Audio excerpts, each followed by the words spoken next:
Danger with Granger.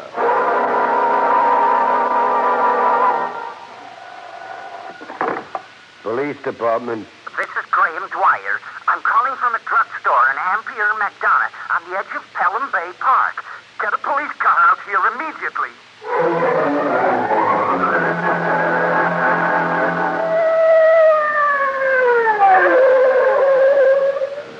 Oh, here I am, officer. I'm the man who called. You said something about bodies? Yes, I was walking along one of the drives. I found them in a car. Get in, mister. Show us where. It's this road to the right, a red convertible. It's parked right along. Oh, there it is, just up ahead.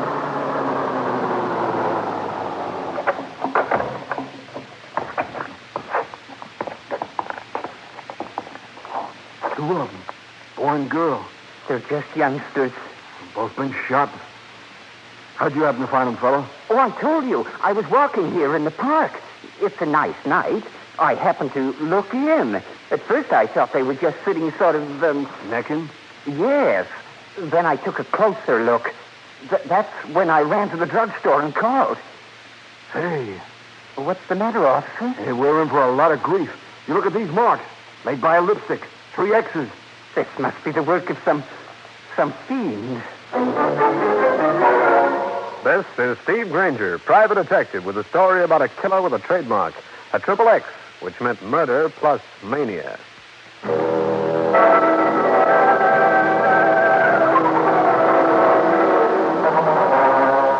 This is Granger. I was sitting in my office reading the paper, an account of a twin killing in Pelham Bay Park the night before. A killing signed by 3 X's on the forehead of each body. It was the sort of case that gave you a cold, creepy feeling in spite of the fact that the sun was shining outside. Then my door opened. Mr. Granger. Mr. Granger, I've come here for help. I need you. Well, sit down, ma'am. Thank you. I'm Martha Morton. I want you to try to exonerate my son, John. Why, what's he done? You haven't read that entire story in your paper, Mr. Granger, or you wouldn't ask that. What? John is in jail. He's under suspicion of being a 3X killer. But he couldn't have committed those murders. I know he couldn't. Why not? Well, he's just not that sort of boy. I know I've not been able to give him all the time he should have had. But he's not the kind of boy to do anything as horrible as that. You could be wrong, you know, Mrs. Morton. No, I'm not wrong. That's why I want your help. Okay, I'll drop down and have a talk with him. I see he's being held downtown. Oh, Mr. Granger, please. If you... Take it easy, Mrs. Morton. If he's innocent, he won't be convicted.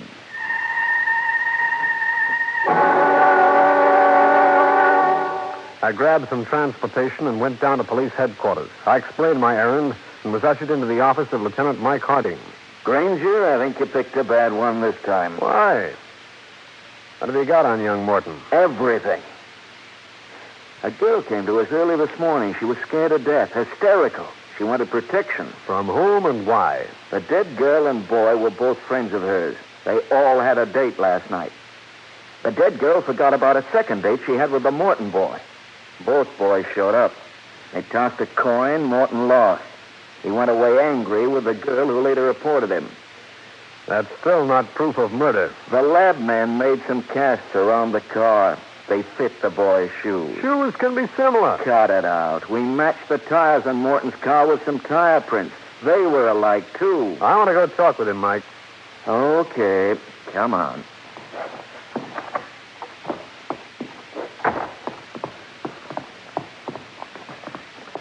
How's the kid impress you? Oh, looks like a nice boy. But I've seen angel-faced killers before. Did Mother hire you? Yeah. She's nice, too. Yeah. Oh, this is his cell. Thanks.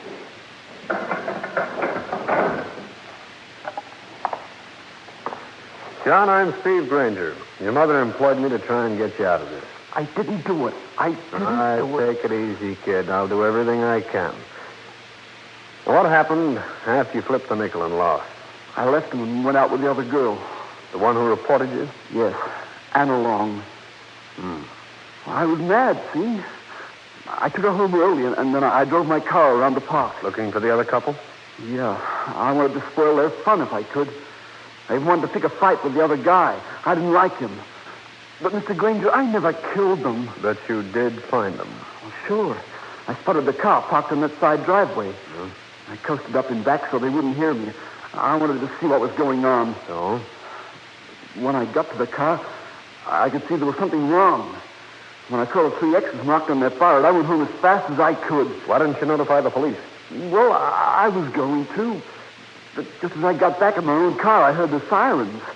I got out of there. I guess I lost my head. Yeah, I guess you did. Okay, John, try and relax. I'll do what I can.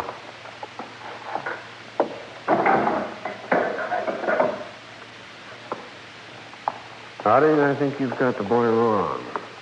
He's got a pretty straight story. But no witness. Did you paraffin his hands? Granger, you stick to your business and let me stick to mine. I know the routine. Okay, no offense. After all, he's the logical suspect, isn't he? Yeah. Maybe too logical. Well, anything else I can do, or will you permit me to go about my own affairs? Oh, Lieutenant Harding, I've been waiting for you. Oh, no. But I want to help that poor boy. I wish you two would go someplace and get lost. Oh, Granger, this is Graham Dwyer, Steve Granger. Yeah, according to the papers, you found the body. Yes, I did. But I don't believe that youngster did the killing. Uh-huh. I offered my services to the lieutenant here, but he's refused them. Oh? I happen to be interested in crime. I'm an amateur criminologist. I see. Well, so long, Harding. Oh, one moment, Granger. Has the boy's mother retained you? Oh, she has. Then why can't we work together? My work will be free, of course. Uh-uh. You know, Granger, that's an excellent suggestion. Just a second, Harding. Then I'll have both of you Sherlocks out of my hair.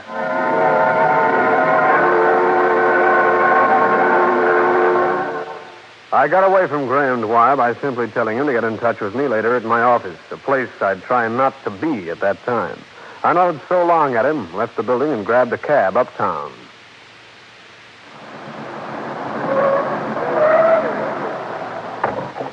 Thanks, driver. Keep the change. I moved towards the entrance of my building.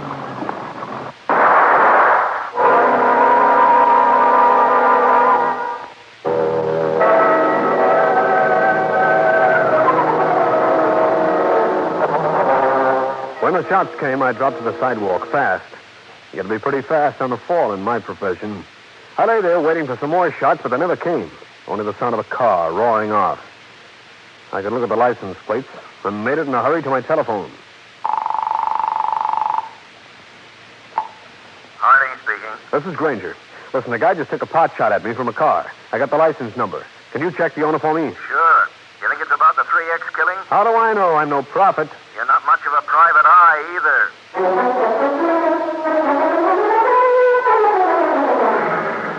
While waiting for Harding to call back, I studied the newspaper account of the 3X killing. The police had only one suspect, and that was John Morton. I hoped I could dig up an alibi for him because the law was going to be tough about this. I'd got the address of the girl who'd put the finger on John Morton. Her name was Anna Long. I decided a talk with her was in order. Anna Long lived on Colonial Avenue, adjacent Pelham Bay Park.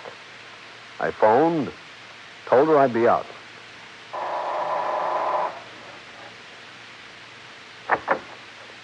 Yes?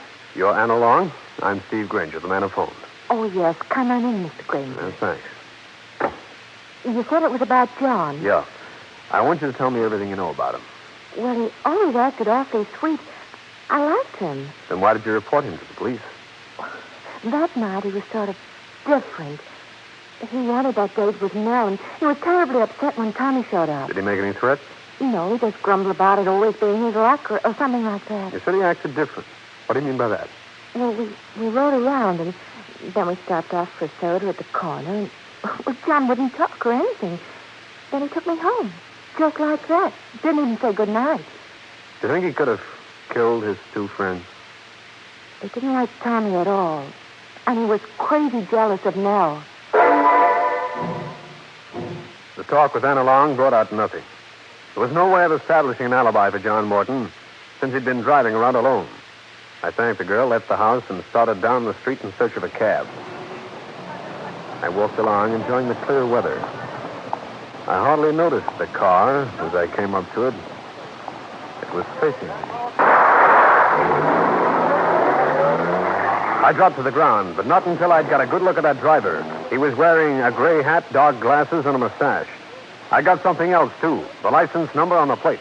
The same as before.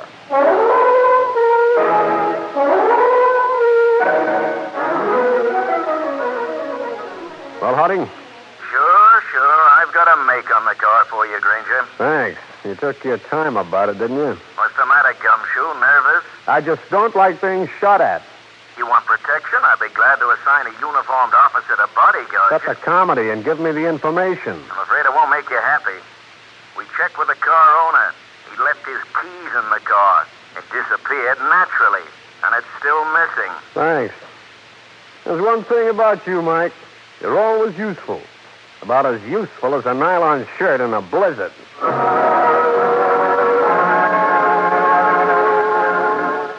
As I hung up the phone, a thought struck me. The man who'd fired at me from the car had fired high. Since he had a perfect sight on me, he apparently was just trying to scare me off the Morton case. The trouble was, he was practically succeeding.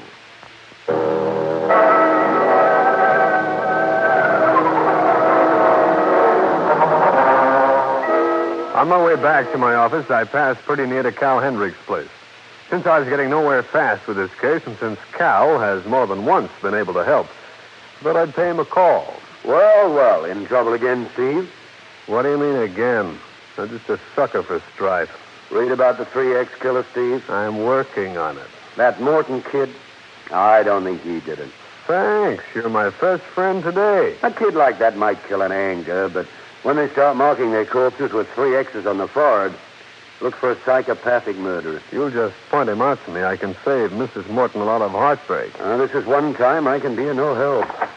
I thought I'd probably find you here, Granger. Well, the boy lieutenant from homicide. All right, that's enough, Hendrix. Here you're holding an innocent kid for murder. Now, look here. Don't needle him, Cal. Lieutenant has high blood pressure.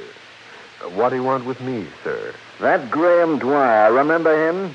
He said that now you and he were working together, you'd have a startling revelation to make by morning. Oh, he said that, did he? Is it true? No, Mike. It'll make you feel better, it's not. Thanks. Even if my feet are sore, that no was worth the trip up here. I left Cal's place, went to my office, and reported to Mrs. Morton. While I couldn't encourage her too much, I could insinuate I was getting a break on the case. At midnight, I got it.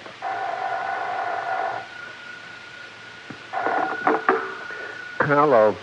Granger, have you been listening to the radio? No, who is this? Well, this is Graham Dwyer, the man who's working with you, remember? Oh, yeah. I just heard it over the radio, Granger, and it definitely proves that John Morton didn't kill that boy and girl. What proves what? What are you talking about? There's been another 3X murder. Say that again? The report, it just came over the radio. Same place? Putnam Park? Sure. At this time, it was only a woman. Only, huh? She was shot once, and the killer marked 3 X's on her forehead with a lipstick. I've got an idea. I'll come over and pick you up, and we can go right out there. There's no sense in doing that, Dwyer. By this time, the police have removed the body, and the examination will be over. Well, just the same, it does prove that the boy didn't commit the murders. Okay, I'll get dressed. Go down and get him out. If I can. Excellent. I'll be over at your office first thing in the morning. Why? I'm going to help you catch the real 3X killer.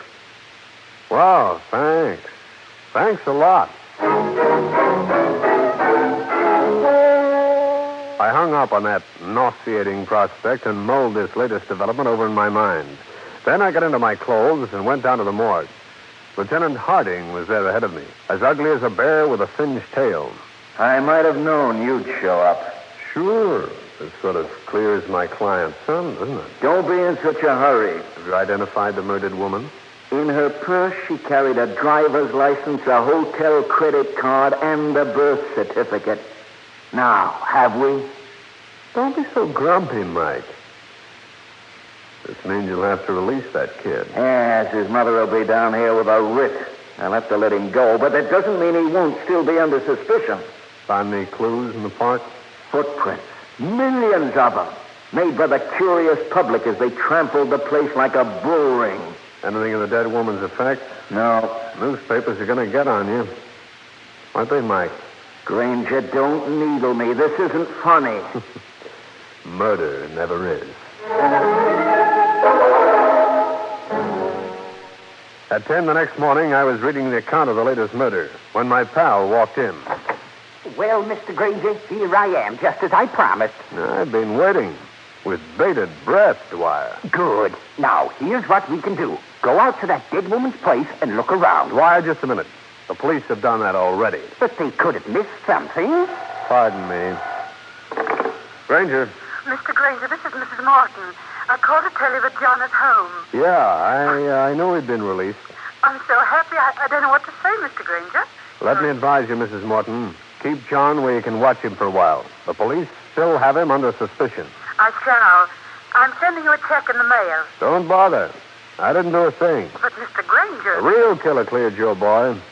Goodbye. That was Mrs. Morton? Yeah? I knew that boy wasn't guilty from the very first. The real 3X killer is a clever man, not a kid. Now, why don't we go out to that woman's place? I want to, but I can't, Dwyer. But why don't you go out and look around? Use my name if you want to. Thank you. And if anything breaks about another killing, we'll investigate it together. Right, Granger. That's a deal. It was such a logical way of losing Graham, Dwyer. I took it in a hurry. Also, he would do no more harm snooping around Pelham Bay Park during the morning. A few minutes after he left, I went down to see Lieutenant Harding. He still hadn't been to bed. Don't you start anything this morning, gumshoe. Now, take it easy, Mike. You're losing your perspective. Have you seen the papers? If we don't do something about this 3X killer, I'll lose more than my perspective. My job. I said take it easy. All I need now is that nutty Dwyer character around. I got rid of him. I sent him out to Pelham Bay. Look for clues. I hope he falls in the lake. Harding, have you ever figured that you're dealing with a psychopathic killer? I've figured everything, but he's still loose. I think I know how we can catch him. We? And what have you got to do with it? Figured I could help you trap him. Now, Granger, if this is another stunt, Just listen, will you? Well, go on. The 3X killer must be an egomaniac. He loves to see his trademark written up in the papers. Now, suppose somebody comes along and claims to be the 3X killer. The real one gets jealous. He'll want to get even with the fake one. In short, you want me to take my gun, murder an innocent citizen to make it look like a 3X killing. You don't have to go as far as that. You can get hold of a body, can't you? Of an unidentified woman? You're nuts. No. You set up the whole thing. Get a police officer and a policewoman to stage it. The woman is found dead after being shot by the 3X killer. The wagon comes up and takes her down here. Nobody knows if she's alive or dead. And in the meantime, the real 3X killer pops up in Times Square. It's a chance you'll have to take. Me? I thought it was going to be we. Harding demurred with every demur he could dig up. But I finally reasoned him into it, and he agreed it was one way the 3X killer could be brought into the open. That night, just before midnight, the supposed killing took place. The policewoman, posing as a casual pedestrian, was walking down one of the drives. A man slipped up behind her. The woman staggered to the grass and dropped. The man ran between some trees and disappeared. Two plainclothesmen ran out with the body of the woman brought from the morgue. A woman wearing 3 X's on her forehead. They placed her where the fake shooting had taken place, while the policewoman slipped out of sight. The stage was set.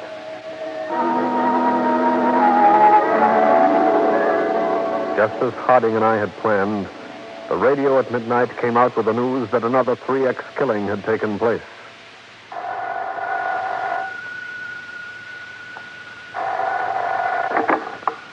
Yeah. This is Graham Dwyer. Have you heard? I was just going to call you. We're going out there. I'll pick you up in 5 minutes.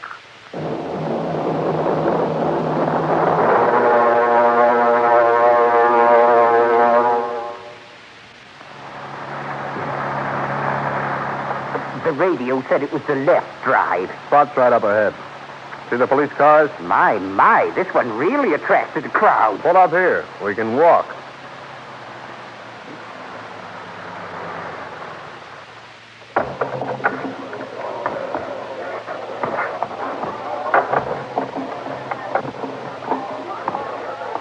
This time, we'll pick up the clues. We can come up with the 3X killer. Don't be too sure. Oh, see, Lieutenant Hardy's on the job. Yeah, that poor guy hasn't slept for 3 days. You say you're walking right along here? Yes, officer. Oh, hiya, Lieutenant. Ranger, don't tell me you're... Now, what did you bring him along for? We're going to find the 3X killer for you. You're going to mind your own business or be locked up. You can't do that. I'm a law-abiding citizen. You get in our way, you'll be obstructing justice. Now behave. You, mister, go on with your story. I was quite a ways down the drive when I heard the shot. You see the man who fired it? I think so. Good enough to describe him? Yes, I believe so. He was wearing a dark suit. His hat was gray-colored. He had a decided limp. Anything else? He ran over into those trees.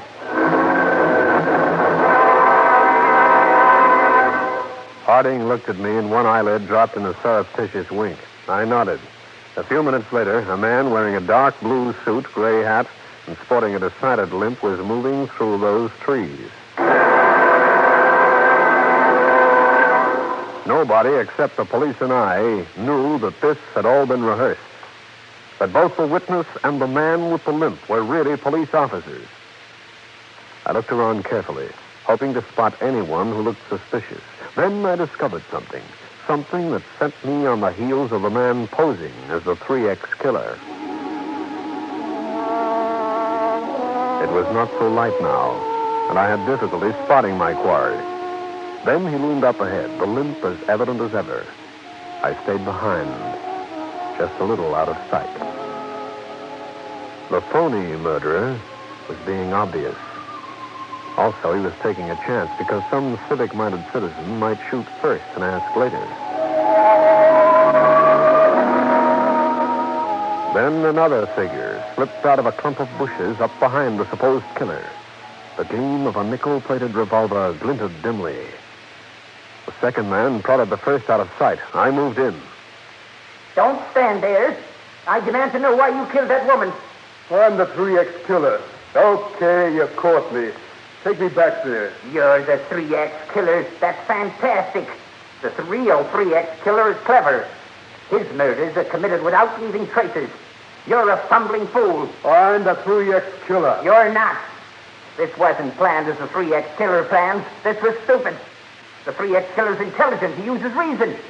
Look how he framed that boy for the twin killings in the car. That took reasoning. Yeah? You're a fake. You're trying to cash in on the publicity the original 3X killer got. You were jealous of his success.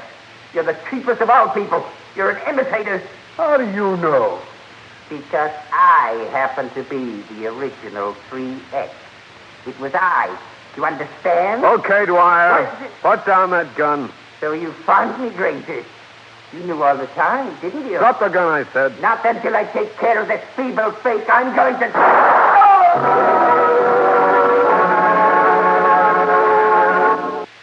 Mike Harding asked me to meet him the following day. Have you seen the newspapers? They're playing up the hoax we pull like they know about it all the time. They're good guys. And I suppose I'll have to thank you. You know, it was that dreamboat idea you brought in from left field that snared Dwyer. Oh, don't bother, dear boy. It was a pleasure to get you off the hook. Yeah, I was hanging there like a flounder. What happens with Dwyer? He's insane. When we raided his apartment, we found it was a storehouse of information on murder. Finally went to his head. Wonder why I never shot to kill when he chased me around in those stolen cars. He explained that. He loved making a monkey out of you. Thanks. Love being a monkey and alive. Pardon me, Lieutenant, but they want you at the office. What for? There's been a shooting on the west side. Coming along, Granger? No, Lieutenant, this one is on you. I figure on taking a rest. A long rest.